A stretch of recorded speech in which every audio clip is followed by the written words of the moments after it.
Hello, everyone. My name is Moien Giashi. Welcome to GreenSky's episode 16. My guest today is Ewan Reid. Ewan is the CEO of Mission Controller Space Services, which is a portfolio company of GreenSky. Ewan, thank you so much for joining us today. Why don't we kick it off with a bit of introduction about yourself? I'm Ewan Reid. I'm founder and CEO of Mission Control. Mission Control is a Canadian company that develops technology for Earth, Moon, and Mars. And I'm lucky enough to be able to say that I've worked in the space industry my whole career. I was a flight controller for 10 space shuttle missions down at Johnson Space Center in Houston. And then I developed or designed some rover prototypes for the CSA and for NASA. And in 2015, founded Mission Control. This is unrelated, I guess, question to Mission Controller startup, but like as a kid, did you always want to become an astronaut, or did you always have like something inside you that tell you that you need to work in the space protocol? A lot of people ask me that question, and I'd like to be able to say, "Oh yeah, I always knew since I was 3 that I wanted to work in space." That's not actually true. I think I always had an inkling that I might be an engineer. My grandfather on my mother's side is an electrical engineer, and I'm told that I'm very much like him. And I've always had that mindset of kind of problem solving and seeing a big picture and system thinking and stuff. It was while I was at Queen's during my undergrad that I had the chance to work at a NASA prime contractor that was a Canadian company who was working directly with NASA. And in that work term, I got exposed to the space sector, to the space shuttle, space station, and space robotics and stuff. And I think from then on, I realized, yeah, I want to be doing this. I want to be working in this area. And it would be the bar was set so high. I was getting to work in space early on that I couldn't go back to something else. Awesome. Can you maybe tell us a bit about more Mission Control? What are some of the things that you guys do? What is your product? Who do you sell it to? Who's your customer? Yeah, sure. Well, as I said, we develop technology for Earth, Moon, and Mars, and I think we're a little different than the typical startup because we have more than one, product or service offering. We do have a product in market which is called Spacefarer, and Spacefarer is a platform that lets our customers operate and engage with space-based robotics and advanced payloads. So we have customers on several continents who are we're intending to, and in some cases on previous missions and in the future, are intending to operate rovers on the moon using that software technology. But we also do more than that. So ever since we've been a company, we focused on operating robotics and on automating missions and putting more intelligence and autonomy onto the edge, onto the spacecraft itself. So in June, we launched a mission with SpaceX that we call Persistence, and it is going to be a year-long demonstration of using deep learning AI on the spacecraft, so on the edge. And rather than spending millions of dollars to downlink all sorts of data, we are going to send down actionable insights. So examples would be the location of a forest fire or a dark ship. This is the kind of creative problem solving that could save lives, save time, save millions of dollars. It's really important innovation, I think.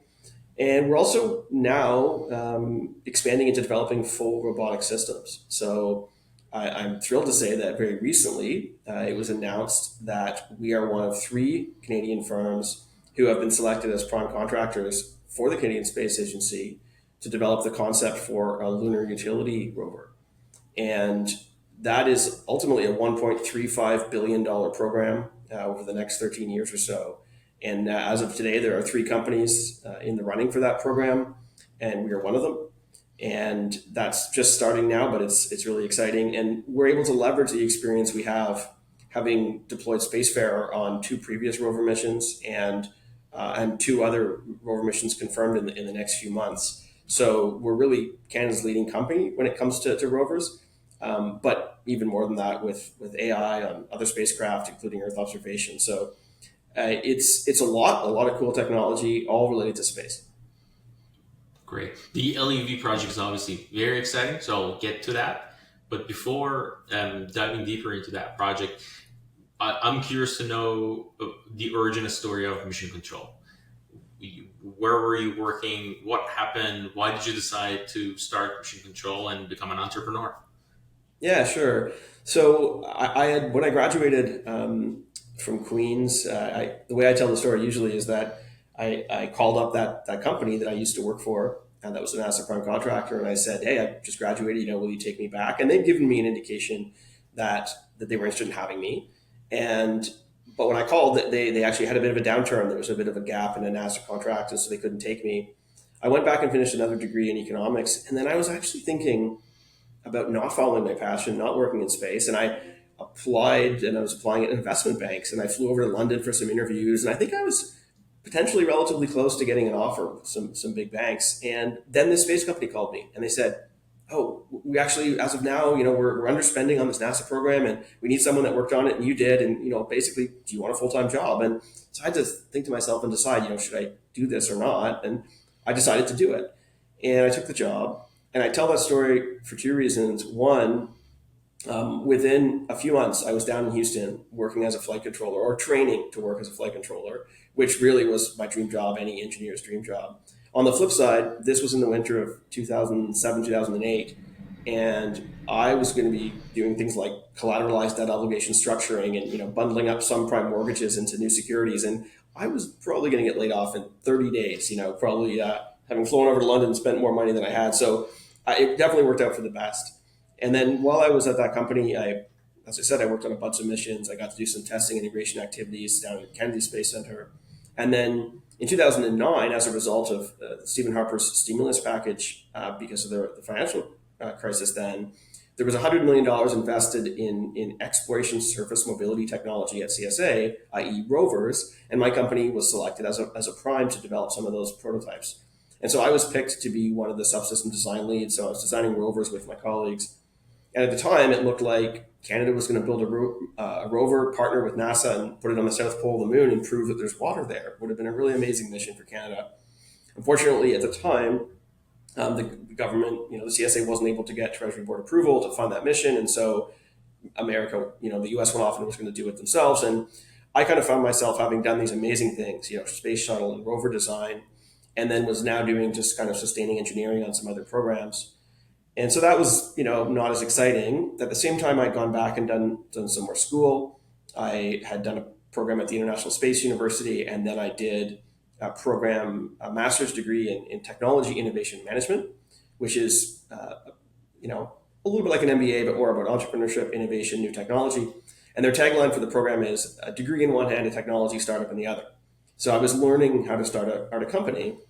And the other thing was that I was constantly going to my management at my old company with ideas about business development or corporate development, other things. And I think they kind of looked at me and said, "Well, yeah, that's an interesting idea, but that's not really your job. Like, go back to being a systems engineer and project manager." And so ultimately I realized, well, if I'm going to get to be kind of doing the things I wanted to do, I needed to be a CEO. I needed to be running the company. And the only way I could do that was if I went out and did it on my own. So I did that. And the first thing I did was I reached out to my network of folks in the space industry and said, "Hey, I'm going to start a space company. Do you want to be part of it?" And I got some people to say yes. And then I'd like to say after that, at the beginning, we weren't really a startup, right? Because we didn't have, one widget that if only we could raise venture capital, we would disrupt the widget market. It was rather that we were a bunch of smart people. We believed that space was a compelling, exciting, interesting area to work that had all these important things for humanity, monitoring climate change, discovering the solar system, etc. But also an enormous market, right? And a lot was changing or it's about to change in space, and we recognized that. And so we started, and at the beginning it was just a bunch of faces on the website, but we were able to successfully respond to a Canadian Space Agency RFP. And in our first year, we won a $500,000 contract. And that was to develop a prototype system that would help a Mars rover navigate more safely. So autonomy, adding autonomy to the operations of a Mars rover. And we executed that contract well, successfully. The CSA sent us down to a desert in the US and White Sands, New Mexico, to test the system on a prototype rover in a real Mars-like environment. And when we went down there, we had this robot that we bought off the shelf, and we said, okay, now we need a software to operate the robot as if it's on Mars, i.e. with a Mars-like concept of operations, Mars-like latency and bandwidth constraints, etc. but no, none of that didn't exist. There wasn't an off-the-shelf, space robot control system. And so our team said, okay, well, we're smart engineers, we'll figure it out. So they just designed their own, so front end messaging protocol, all sorts of different things. And we went down and we drove the rover around as if it was on Mars. And along the way, we tested the AI on board, or the autonomy that was on board, and proved that we could detect non geometric hazards or obstacles. So the contract was a success. But at the same time, we said to ourselves, wait a minute, what's going on right now? There's SpaceX is starting to emerge, and they're going to reduce launch costs. Energy storage in space is going up. Processing power is going up. Um, Ultimately, there's a lot of business models which are now viable in space that weren't before. And so you were seeing dozens of startups crop up every year on doing new cool things in space. And every one of them was predicated on using robotics or autonomy on board. And so we said, well, wait a minute, this technology we developed, that's needed for everybody. Everybody's going to have to operate a robot if they're going to build a commercial space station, or do in space manufacturing, or satellite servicing, or asteroid mining, or the list goes on and on and on. And so that was really the foundation for creating Spacefarer, and for bringing that to market, which we've now done. Great. And I guess fast forward, you folks joined Creative Destruction Lab. It was kind of the first cohort. You guys joined Chris Hatfield, Christine Tovey, Jay Agrawal. They all started that program. How was that experience? Oh, it was really interesting. And when I saw the call for the program come out, it was advertised through space channels, and so I heard of it. Prior to that, I'd never heard of the Creative Destruction Lab, and I thought, oh, interesting. I mean, we're still a relatively young company, and we still had relatively low revenue, and we were totally bootstrapped. To be honest, I thought to myself, we don't really need this. We're already selling to the Canadian Space Agency, and big companies. We were selling to publicly traded companies like MDA, and in service contract kind of ways. We weren't always licensing. We weren't licensing a product at that point. Um, but ultimately, I decided to apply, and we participated. And as you said, we graduated, and it was the first graduating class. And it was very much a case of, I didn't know what I didn't know. And at the time, I didn't know what a term sheet was, right? I didn't know anything about pref shares. I didn't know anything about, the list goes on and on and on and on. And so, huge opportunity there to meet a bunch of people, get mentorship, guidance, support, and learn about that aspect of the business, i.e., financing a business in a way that enables the business to grow rapidly. And we've grown, but we've grown slowly because that's the nature of a bootstrap venture. And so, through the CDL and the folks there, we were able to raise some money on a safe note, and that was the first time we were really, it wasn't just kind of friends and family, on the cap table. And I think at the time, around 2019, we would have really aggressively pushed towards raising more capital, but that was when Prime Minister Trudeau announced that Canada was going to participate on the Lunar Gateway program by contributing a $1.9 billion Canadarm3, and at the same time announced $150 million for something called the Lunar Exploration Accelerator Program. And we looked at that and said, wow, that seems like a $150 million fund, like targeted directly at a company like ours. So we really focused on that for a couple of years. We brought in something like 10 or $12 million of grants and contracts directly with the government, but also with other companies that were participating. And so then we were really well positioned to actually go out and raise capital. We had demonstration missions planned. We were launching to the moon, and we were just in a stronger position to do that. And in 2022, we raised a pre-seed round led by a local angel here in Ottawa, Ronald Richardson. And then in 2023, I met Mike List, and we subsequently secured a term sheet from GreenSky and closed that seed round. So that's really enabled us to hire, to continue to execute that growth plan that we'd identified, allow us to do things like launch this persistence mission, which generates so much interest from customers and partners. I've got colleagues in the States right now who are at a conference who are, reaching out to me, telling me about new leads, every couple hours, it seems like. And now we're looking ahead to winning this LEV program and really big growth. So it's definitely a big, exciting time right now. Cool.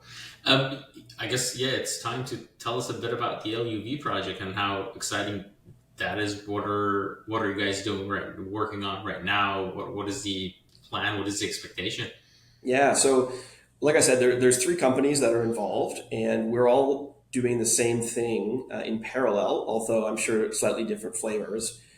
We are the work is to do what the CSA and space agencies call a phase zero. So it's kind of like the initial concept or plan for a space mission. In this case, a big rover, multi-ton rover that will carry multi-tons of payload and do all sorts of tasks on the lunar surface that supports astronauts and moves infrastructure around. And if you think about, going to some remote place and building something there so humans can live, you need construction vehicles, right? And so it's something like that. So the work is to do that phase zero study. At the same time, to develop several key technology elements of the rover. So things that we've identified as what they call critical technology elements, and working to advance the technology readiness level of those. And then in about a year or a little bit less, the CSA will ask these three companies, all of us, to write another proposal. And of those three, two will be awarded $22 million contracts. And we will then be asked to develop a full rover prototype, so an entire prototype rover. And then after that, the CSA, whether they continue with two companies for a little while or down select to one, I'm not sure. But ultimately, one of the three companies will be asked to be the prime contractor on this program, which we'll see, again, over about 13 years, Canada develop this big rover, design it, integrate it, test it, and see it launched to the moon, where it is required to operate for 10 years. And for much of that time, fully autonomously, because humans won't always be on the surface beside it. They won't always be in Lunar Gateway flying in orbit around the moon.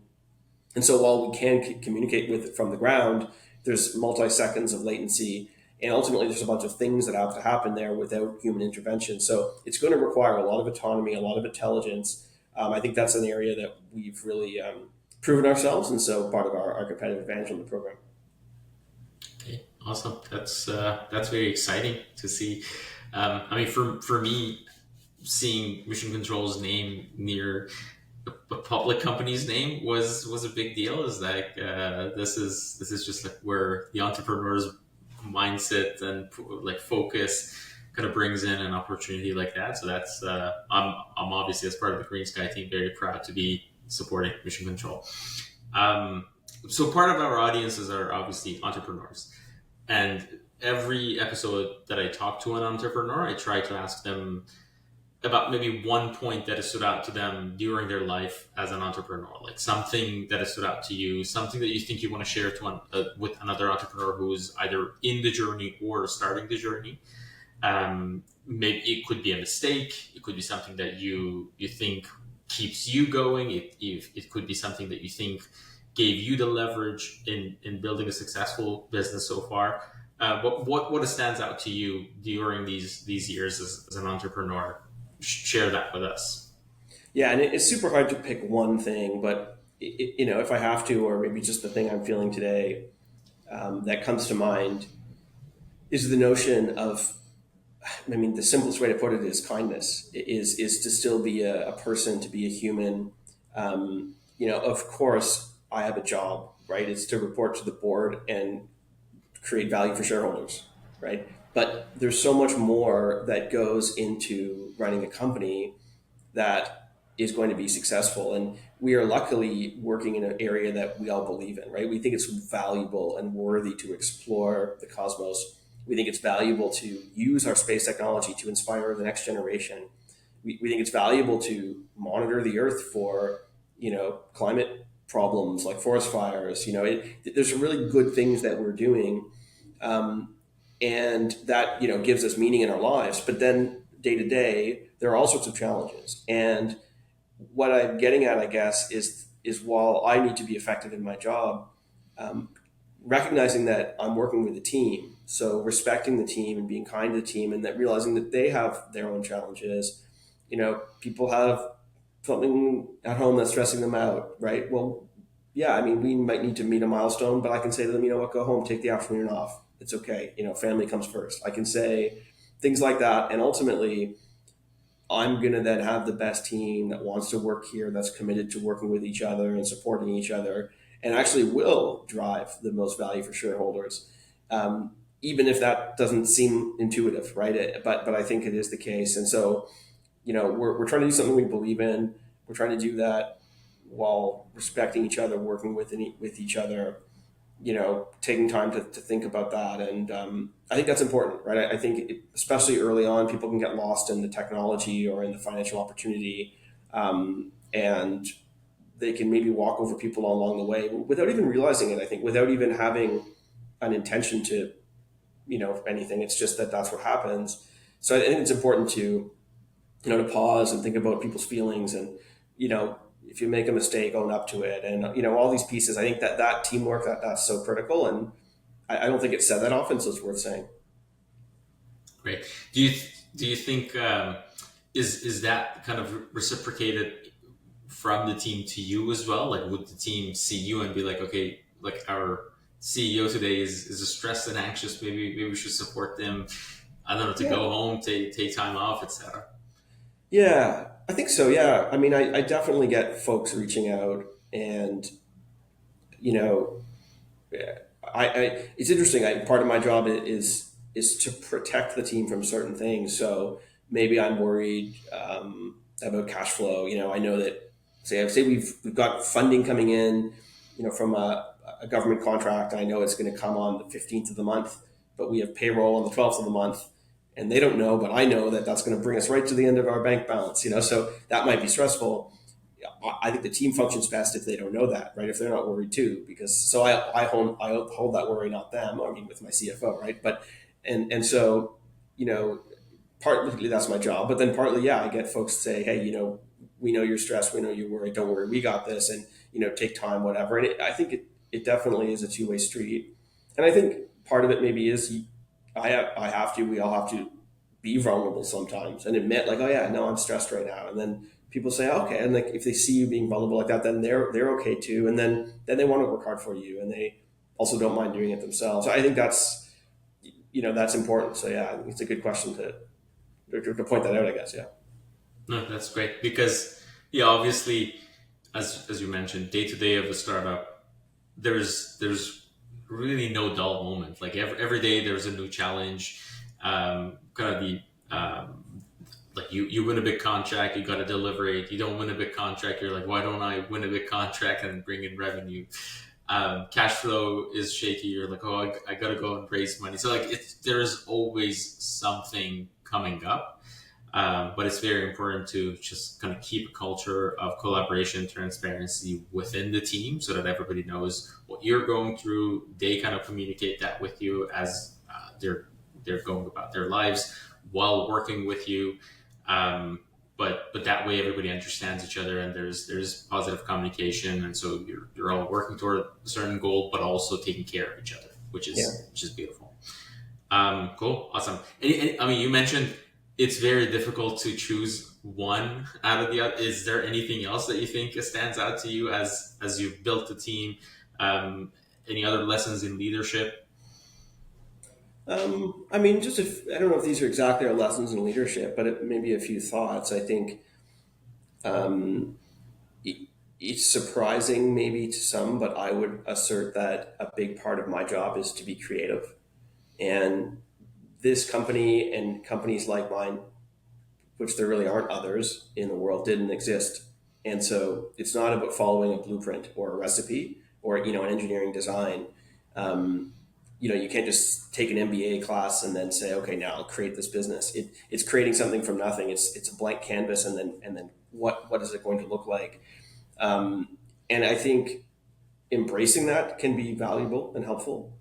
And so that might mean, taking a walk in the forest in the middle of the day when you should be, working. And someone might say, well, you're not on a spreadsheet, or working on a deck, or in a meeting. Well, no, but maybe I'm solving a problem or creating something and then coming up with an idea that's going to be the way that we get something done. That a lot of people don't, a lot of engineers anyway, they don't think that way, right? They think a lot about the details, how fast it is, how light it is, how shiny it is, how effective it is, as opposed to, what am I really trying to do here? What's my customer want? And what problem am I solving for them? And then how do I do that? And then what team do I bring in? And maybe I could partner with these people over here. Well, that's creation, right? That's something very different. So that's one thing. I get a lot of young folks, if I'm at an event, who will come up and say, I want to be an entrepreneur when I graduate. What's some advice? And one thing I would say to them is, before you start a company, go and work for a company. And I think it's important because you'll start to understand some of the constraints, see what works and see what doesn't. I think it's very hard to just start into a role of CEO without seeing how a company has to operate. Um, I don't know if this is insightful, but one thing I would say too is that it's an enormous learning curve. I'm not an expert at anything now, but I have some level of expertise at negotiating a commercial real estate lease, at preferred share financing, common share financing, convertible debt financing, human resources law, intellectual property law, filing patents, organizational structure. Like the list goes on and on. Meanwhile, I'm trained as an engineer, and my experience is in doing engineering kind of work, right? So where I'm going with this would be the notion that if you actually knew all the stuff you don't know, and therefore what a massive uphill you have to climb, you might not start. You might say, and so it might actually be good that you have a little bit of ignorance. And maybe that's a bit audacious or bold, but I mean, I think that is something we see in entrepreneurs, and I think we kind of need. I think if you told me 10 years ago all of what I would have had to do to get here today, I might have said, no, I'm not going to do that. But here I am today, and I'm happy about it, right? So it's an interesting concept to think about. Anyway. That's actually a great point. Yeah, a lot of times you're like, if you know all the challenges that you're gonna face when before starting something, then you're gonna be, I guess, too much in your head, and you're like, oh no, I'm not gonna do this. This is too difficult for me. Yeah. Great. Well, Ewan, really appreciate you joining GreenSky's podcast. I think our audience enjoyed our conversation. I'm very excited for what the future holds for mission control, the lunar utility vehicle mission. That's very exciting. It's great to see mission control at the top of Canadian space industry, and it's also great to see Canada kind of shine as one of the leaders in the space vertical. But yeah, with that, I'd like to thank you for joining us and really appreciate it. I think our viewers can also follow you guys on LinkedIn. They can visit your website, missioncontrolspaceservices.com. And they can follow you on LinkedIn as well. I'm going to make sure to include those links on our podcast as well. Yeah, awesome. Thanks, Moen. Appreciate it. It's great to talk with you as always. And yeah. Awesome. Thanks.